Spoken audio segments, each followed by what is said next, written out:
It was a Saturday morning in May, and I woke up and I was like $100 overdraft. I had 20 bucks in my pocket. I had enough food for the rest of the day, and that was it. I didn't know how I was going to pay rent the following week or 2 weeks, in addition to all the other bills that I had coming due.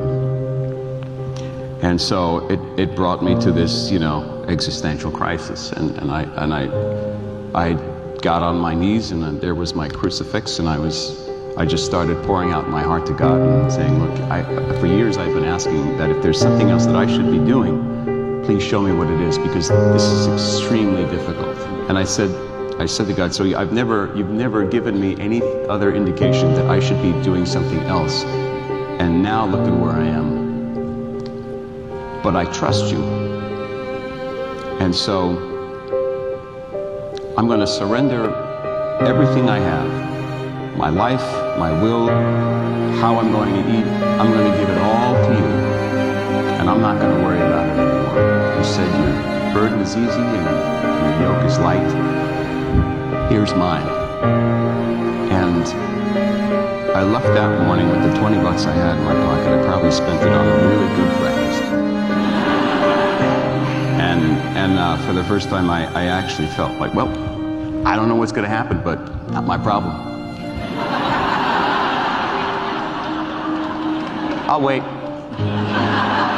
And so I got back that afternoon to my apartment and just, wondering what's going to happen next, and really curious to see how God might show up, if he would show up. I knew he would show up. And I opened my mailbox, and there were 4 checks in the mail. And I said, oh, no. These aren't real.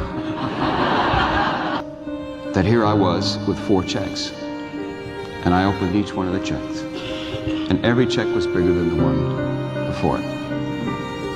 And at the end of the day, I had like $1,100. At that point, I realized that was what God was calling me to do, is to completely surrender every aspect of my life, especially my career.